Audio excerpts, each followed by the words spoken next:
Mbote Lempangi, Mbote Lampangi, Nganio, toujours au poste, le motivateur des motivés, toujours présent. C'est toujours une joie immense que je prouve lorsque je me présente devant vous, toujours dans le cadre des communications que je mets à votre disposition. Et avant donc de commencer, je vais d'abord m'incliner devant la grandeur, la puissance, la magnificence de Mama Wandombi, la source divine unique. Je m'incline également devant vous les Pangui, vous qui êtes les différentes manifestations physiques de Mama Wandombi, actuellement en expérimentation dans le Nza. Et je vous dis Matondo pour le temps que vous prenez afin de, non pas seulement d'écouter, mais également de diffuser, de partager ces communications-là. Cela est d'une importance capitale que de manifester notre Zola vis-à-vis des autres, parce qu'en partageant dans nos groupes, nous participons à faire passer le message aux autres Mpangi qui sont parfois dans des problèmes, afin de leur faire comprendre que la tradition ancestrale est de retour. Donc, c'est notre responsabilité de faire ce travail. Un clic peut changer la vie de quelqu'un quelque part. Et c'est toujours le bonheur de savoir que quelqu'un comprend les enjeux. Ce matin, je me présente à vous avec un sujet. Euh, donc, je vais vous parler de la résilience en tant que parcours obligatoire. Nous sommes dans le Kisombe, nous sommes presque à la fin du Kisombe. Il est très important que nous puissions donc comprendre ce que nous faisons. Il est très important de maîtriser les concepts, parce que si on ne maîtrise pas les concepts, c'est difficile de pouvoir vivre ce que ces concepts-là nous donnent comme recommandation. Donc, la résilience, j'ai déjà fait un petit texte. J'avais fait un petit texte que j'avais proposé, mais je reviens encore là-dessus. C'est-à-dire que dans notre parcours sur Toto, nous ne pouvons pas arriver à engranger je dirais, des résultats positifs si on ne comprend pas comment les choses doivent fonctionner. Donc, si on ne fait pas, on ne met pas la résilience de notre côté, si on ne comprend pas que on sera en face des difficultés et en face des difficultés, il faut donc déployer une certaine force afin de pouvoir dépasser ces difficultés-là. Si on ne comprend pas ça, c'est compliqué. Donc, la résilience ici, c'est l'art de surmonter les épreuves en vue de la transmutation personnelle. C'est pour ça que nous sommes ici. Lorsque j'ai dit souvent dans mes communications que nous sommes ici, tout le monde le dit aussi, presque tout le monde le sait, dans la tradition le sait, que nous sommes ici, nous nous sommes incarnés afin de nous purifier, de préparer notre corps donc quantique pour pouvoir faire le Kunaka une fois qu'on aura déposé ce corps physique-là.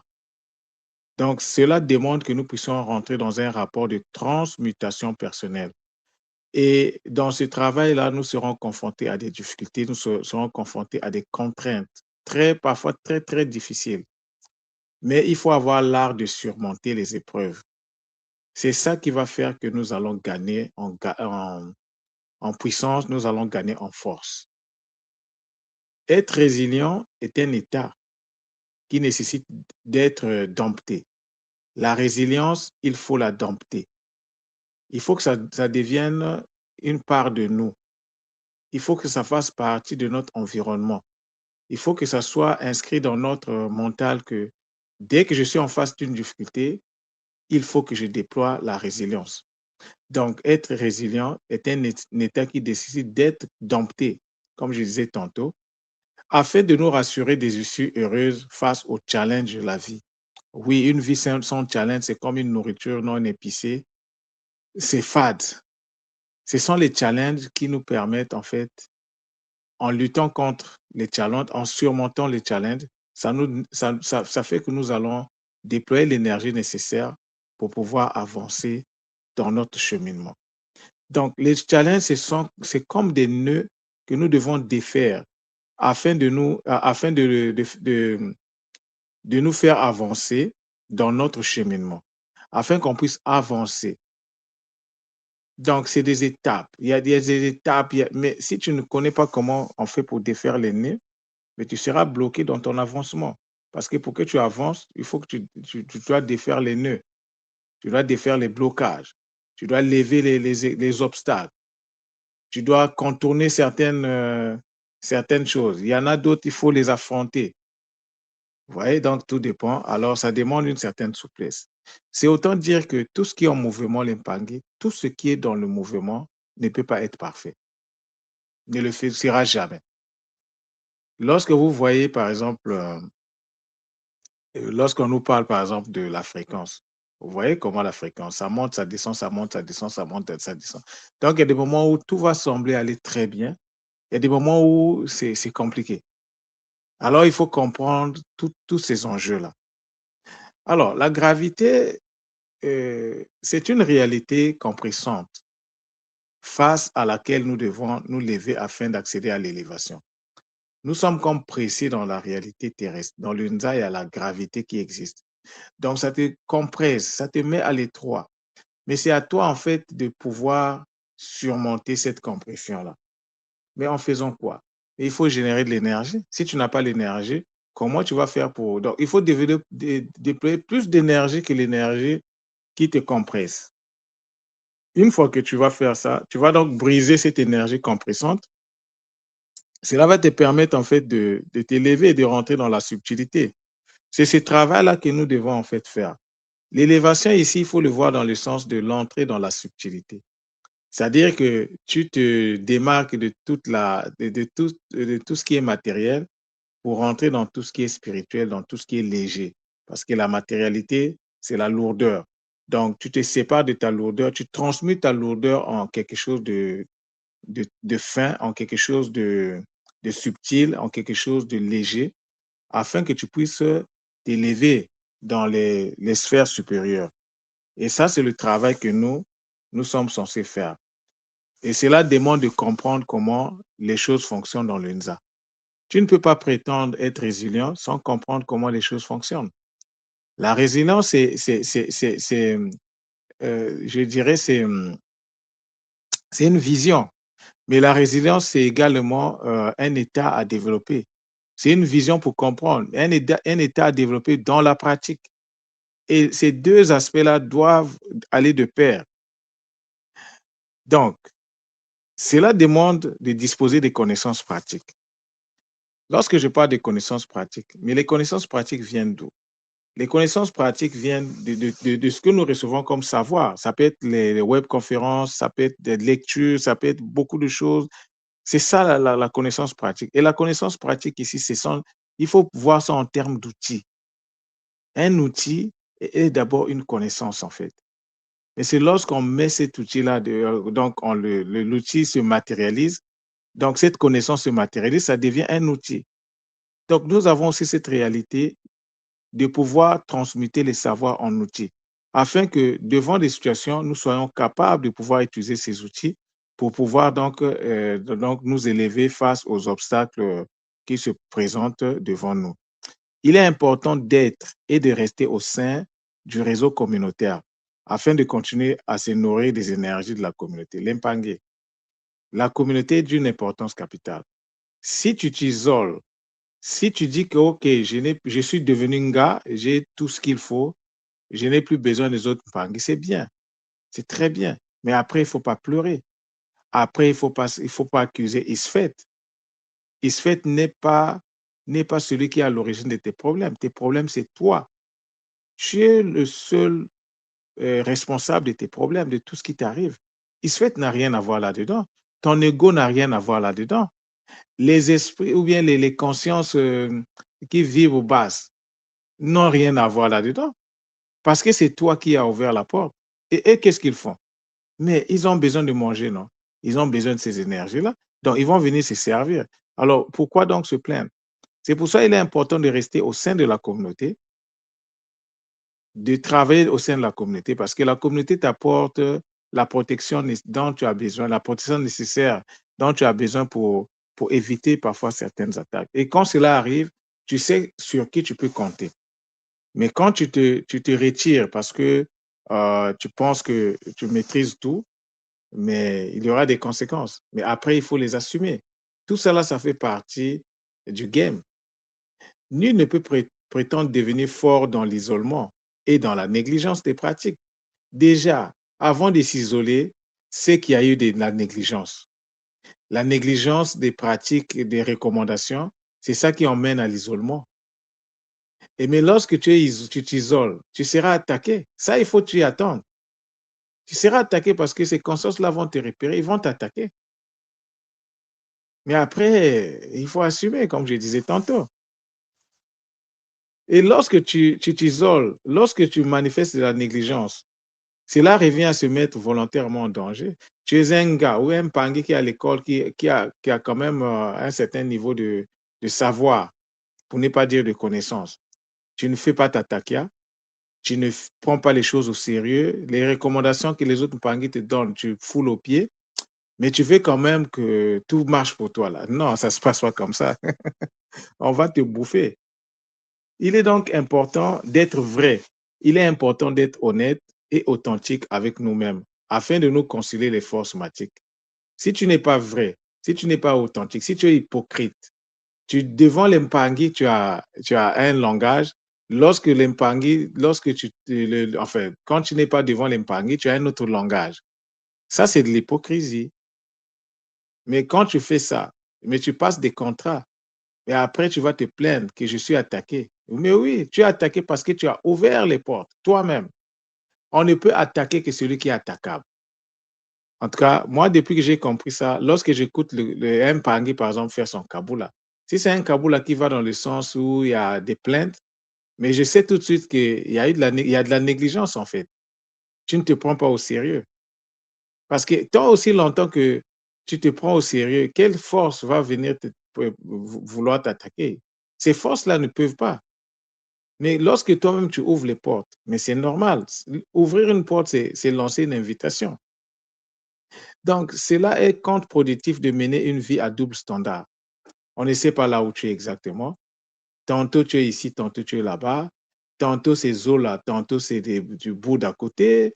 Oui, bouder, ce n'est pas mauvais. Tu peux bouder, mais il faut savoir dans quel contexte aussi bouder. Si tu boudes pour bouder, ça te sert à quoi? Ça va te desservir. Et si tu restes toute ta journée en train de bouder, ça va pas te, ça va pas t'emmener ça va pas en fait changer beaucoup de choses dans le positif dans ta vie. Donc, dans la tradition ancestrale fondamentale Congo, tout se paye cash, hein. Si tu es négligent, mais ça va pas tarder que tu sois attaqué. Si tu es aussi dans l'hypocrisie, si tu n'es pas dans la vérité vis-à-vis de toi-même et vis-à-vis des autres, mais tu seras attaqué. Ça prend pas longtemps. Tu vas voir que, oh, mais pourquoi j'ai mal dormi? Mais oui, tu as ouvert les portes. Donc, il faut refermer les portes et se nettoyer afin d'éviter que donc ces réalités-là deviennent en fait constantes. Il est donc important de savoir ce que nous voulons. C'est important de savoir ce que tu veux afin de définir le parcours nécessaire pour y arriver. Si tu sais ce que tu veux, tu vas donc chercher à savoir de quoi tu as besoin pour y arriver. Mais si tu ne sais même pas ce que tu veux, hmm, tu veux te sortir de la situation, tu veux être dans une situation d'équilibre, mais tu ne travailles pas sur l'équilibre. Comment tu peux prétendre vivre l'équilibre si tu ne travailles pas pour accéder à l'équilibre? Il n'y a pas de résilience sans difficulté. Ça aussi, il faut qu'on le sache. Les difficultés qui se présentent à nous, ce sont des opportunités de transmutation, d'avancement. C'est dans les problèmes, les difficultés qu'on se forge pour devenir résilient. La résilience consiste donc d'être dans l'ancrage. Tu ne peux pas être résilient si tu n'es pas dans l'ancrage. Hein? C'est que la tradition ancestrale appelle par le sikama. Hein? Il faut être ancré. Il faut être dans l'équilibre. Et il faut être dans la persévérance également. Donc, l'ancrage, j'ai fait des communications là-dessus. Donc, le sikama. L'équilibre, c'est le siyama. Et la persévérance, c'est le tatamana. Mais tout cela doit être, il faut de l'équilibre. Il faut je dirais, de la patience. Dans l'ancrage, il faut que tu sois patient. Dans l'équilibre, il faut de la patience. Dans la persévérance, il faut de la patience. Donc, tout ça là, le sikama, le siyama, le tatamana, il faut que ça soit dosé de patience. Ce n'est pas parce que tu as fait une méditation aujourd'hui que tu vas voir les résultats aujourd'hui. Les résultats peuvent arriver dans une année. Mais il fallait que tu fasses cette méditation aujourd'hui pour que dans une année, ça puisse te donner les fruits. Il faut de la patience. Donc, la résilience, en fait, c'est la suite qui découle de la pratique de ces trois aspects fondamentaux, le sikama, le siyama et le tatamana. C'est après, tu peux développer la résilience. La résilience ne se décrète pas. On ne décide pas un bon matin, tu te réveilles, tu dis je suis résilient. Non, ça ne se passe pas comme ça. La résilience se travaille au quotidien avec patience et détermination. Oui, encore, encore et encore. Tu travailles, tu tombes, tu te relèves, tu continues, tu n'abandonnes jamais, comme dit tout le monde. Ne jamais abandonner. C'est comme ça, avec la patience et la détermination, qu'on peut arriver à être résilient. Parce que les fruits de la tradition ancestrale se méritent par le travail. Mais le travail, il est multidimensionnel et multiforme. Il y a plusieurs types de méditation peut-être que tu vas faire. Il y a plusieurs types de vocalisation que tu vas faire. Parce que chaque méditation, chaque vocalisation, chaque lecture, chaque web conférence va venir cocher peut-être une case. Et tu as besoin d'avoir plusieurs cases cochées pour prétendre avoir la moyenne qui va te permettre de rentrer dans la résilience. Mais si tu n'es pas dans ces rapports-là, si tu ne comprends pas que c'est ainsi que les choses fonctionnent, tu vas mener en fait une vie de hasard. Tantôt tantôt ça marche pas. Quand ça marche, tu es content. Quand ça ne marche pas, tu n'es pas content. Non, quand ça ne marche pas, il faut te poser la question, pourquoi ça ne marche pas? Est-ce que je fais bien les pratiques? Qu'est-ce que je dois améliorer? C'est ça. Et lorsque tu te poses ce genre de questions, les guides sont là en fait, pour t'accompagner, pour te montrer là où tu dois poser tes pieds. Ça fait parfois mal de voir je le dis en mondovision. Moi, personnellement, parfois, ça me fait mal. Mais les outils, mais à l'école, il n'y a que des outils, en fait. Mais comment, malgré ces outils-là, on continue à végéter, on continue à se plaindre? Non, c'est un problème de comportement, de posture.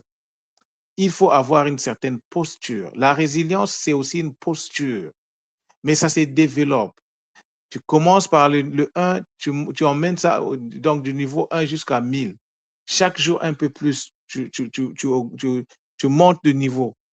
Ça se travaille. Moi, je me rappelle, je ne communiquais pas comme je communique maintenant. La facilité que j'ai maintenant pour communiquer, je ne l'avais pas il y a 2 ans. Mais qu'est-ce que j'ai fait? J'ai pris une décision, je dis, je dois changer ma communication. Et j'ai commencé. C'était pas facile. Je me suis inspiré des autres aussi. J'écoute comment les autres communiquent, mais je me forge. Je me forge moi-même en apprenant sur les autres, en corrigeant mes erreurs. Je me forge et j'avance chaque jour un peu plus. Et à un certain moment, j'ai commencé à faire des communications sans pour autant les préparer. Je faisais des communications comme ça. Donc, j'avais juste la thématique dans la tête et j'ai développé ça sans papier, sans rien. J'ai fait ça pendant un certain temps. Après, je me suis dit non, il faut que je revienne maintenant, il faut que je prépare toujours mes trucs. Je dois savoir de quoi je parle. Tout cela, ça fait partie des procédures. Donc, il y a plusieurs choses à faire. Et là, je suis arrivé à un niveau où j'ai la thématique, je m'assieds là, en moins de 15-20 minutes, j'ai fini d'écrire ce que je dois écrire. Et là, je me dis, OK, là, c'est bon, je vais faire ma communication. Donc, ça me permet de travailler ma structuration. Mais si j'étais resté juste au niveau où j'étais là il y a 2 ans, par exemple, je n'allais jamais avancer. Mais dans le domaine de la communication, je suis en train de me développer une certaine résilience. J'arrive, j'ai des difficultés, je surmonte mes difficultés et ça me permet de me construire, ça me permet d'être à l'aise parce que je sais que la plus grande chose dans la vie d'une personne, c'est la communication. Mais c'est la chose que nous faisons, c'est très, très mal parfois. On a besoin de communication, nous communiquons beaucoup, mais on ne sait pas parfois très bien comment communiquer, d'où parfois des dégâts. D'où parfois des incompréhensions, les Pangui. On ne peut pas être dans la tradition. Et moi, c'est les mots qui me nourrissent, en fait. Le mot wa, qui est dans wassa, le son wa, ce son-là m'a apporté énormément. À travers le décrétage de ce son, j'ai appris beaucoup de choses. Parce qu'au début, on disait que le wa, c'est l'écoute. Non, c'est pas seulement l'écoute. L'écoute, c'est superficiel. C'est la compréhension profonde. Le wa, c'est la compréhension profonde. Oui, tu écoutes, mais ça sert à quoi d'écouter si tu ne comprends pas ce que tu as écouté? Vous voyez? Mais pour arriver à cette compréhension, il fallait que je commence par l'écoute, à intégrer d'abord l'écoute, et bien après, les Bakoulou m'ont fait comprendre, non, c'est plus que ça. Et je sais qu'il y a peut-être d'autres niveaux aussi qui vont venir après. J'aurai une autre compréhension de ce son-là, le wa, ou c'est le ou-a, wa. Et ce son-là, on le retrouve dans plusieurs mots. Le mot moi, il y a le wa à la fin. Ça veut dire quoi? Ça veut dire que l'écoute doit être au centre des activités de moi. S'il n'y a pas d'écoute, il n'y a pas de moi. Pour qu'il ait moi, il faut qu'il ait écoute. L'écoute de soi, mais l'écoute de l'environnement des autres. En évitant de penser pouvoir comprendre ce que les autres non, ce que les autres te disent. Mais il faut essayer de comprendre qu'est-ce que l'autre dit exactement. Donc, ça demande aussi de la patience. Ça demande que tu dois vraiment faire attention. Qu'est-ce que l'autre est en train de me dire? Ce n'est pas ce que je pense de ce que lui me dit, mais qu'est-ce qu'il dit fondamentalement? Et lorsque tu maîtrises cela, tu peux lui apporter la solution, tu peux lui apporter l'élément nécessaire. Mais l'entoumoi, nous sommes tous l'entoumoi. Nous sommes fondamentalement, chaque humain, c'est un tout moi en fait. Donc, c'est des choses à développer en fait. Donc, l'Empangui, voilà ce que j'avais à vous faire comme Kaboula ce matin. Le Kisombe va finir dans quelques jours. Il ne faut pas que ça soit juste des titres qui vont rester comme ça. Non.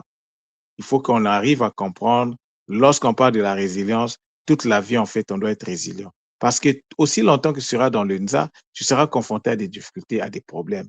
Et il faut donc développer la capacité de surmonter les problèmes, les difficultés.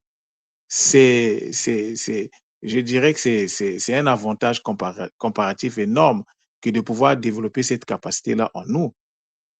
Et cela va faire que nous allons manifester notre particularité. Lorsque tu vas te retrouver dans des problèmes, il y en a qui, lorsqu'un problème arrive, il y en a qui vont paniquer, mais non, il y en a qui vont rester calmes. Et dire, OK, qu'est-ce que ce problème-là veut m'apporter comme enseignement? Parce que chaque problème, c'est un enseignement, en fait. Qu'est-ce que je dois tirer comme enseignement dans ce qui se présente à moi? Vous voyez? Donc, voilà l'Empangui, la communication que j'avais à vous faire. Beaucoup de zones à vous. Restons focus. Le Kisombe, c'est un moment très important de purification. Purification mentale, purification physique, purification énergétique. La purification est multiforme et multidimensionnelle. Donc, on reste focus. Mais le Kisombe, ce n'est pas seulement là. Ça va continuer. Hein? Le Kisombe, il y a un avant, un pendant et un après Kisombe. Donc, il faut que nous soyons constants dans ce que nous faisons. Ce que nous respectons dans le Kisombe, on doit également le respecter après le Kisombe dans certains paramètres. Beaucoup de gens à vous, l'Empangui, on est ensemble. S'il y a des gens qui ont des questions par rapport à cette thématique-là, mais bon, en tout cas, Nganiwe est disponible. Vous pouvez toujours me contacter. Au meilleur de ma disponibilité, je vais vous revenir. Beaucoup de zola à vous, Matondo, Matondo, Matondo. Et on est donc ensemble, on s'est dit à la prochaine. Zola.